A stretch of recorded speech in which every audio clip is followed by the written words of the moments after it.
You own nothing. Not the apartment, not the car in the lot, not the couch under you, not even the phone in your hand.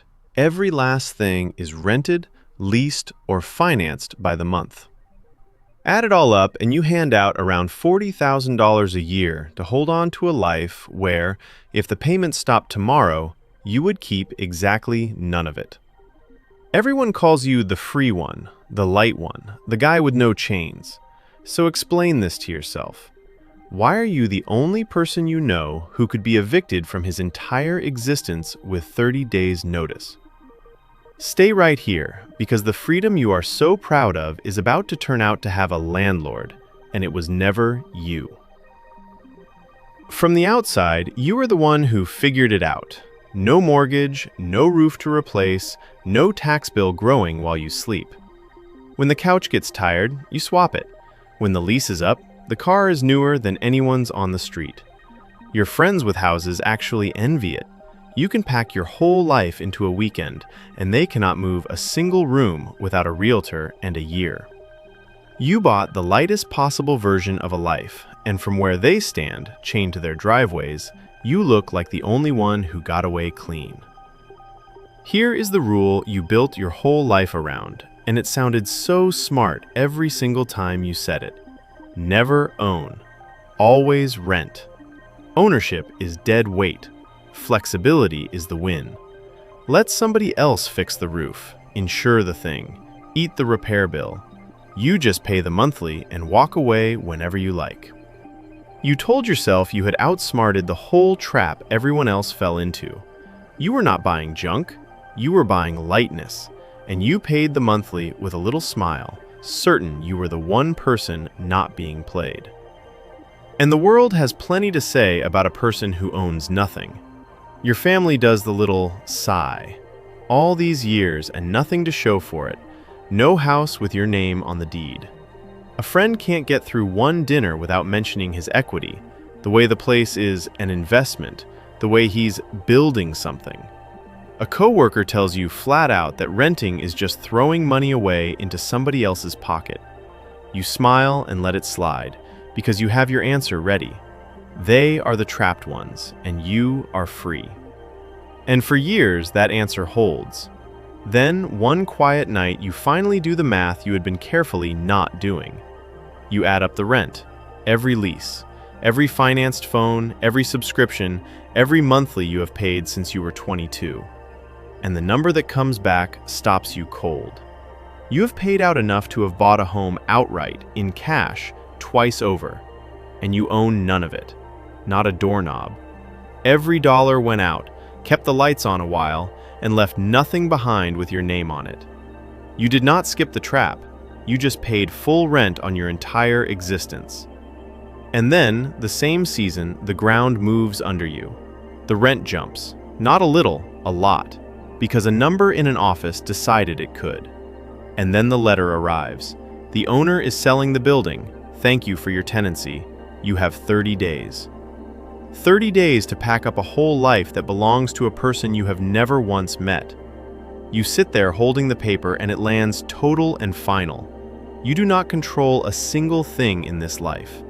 Every couch, every wall, every wheel answers to somebody who is not you. And that somebody can end the whole arrangement with one form letter.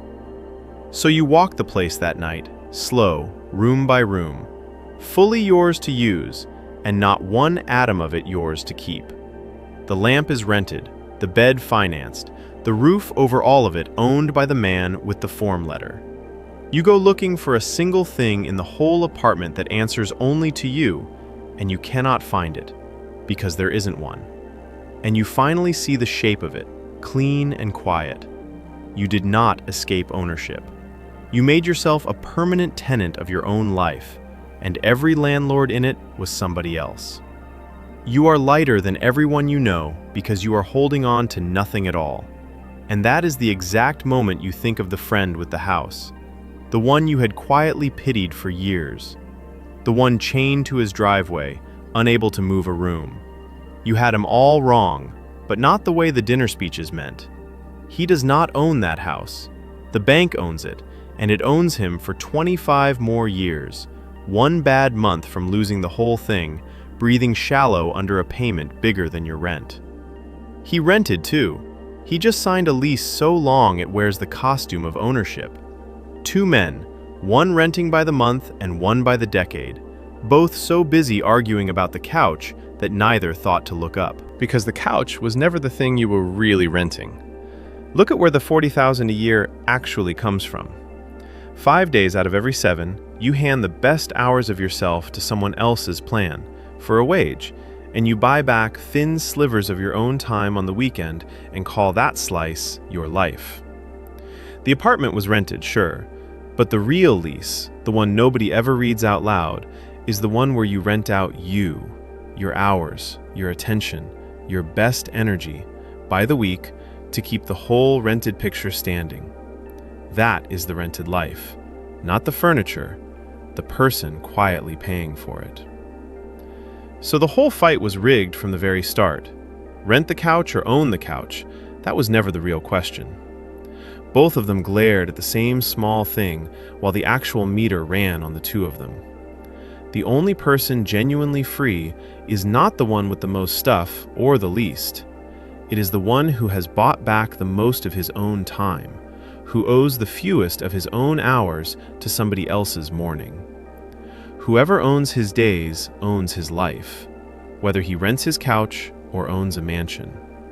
Everyone else, deed in hand or not, is a tenant on a lease they never bothered to read.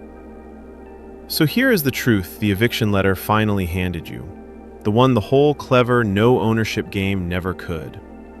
Owning nothing did not make you free, and owning everything would not have either.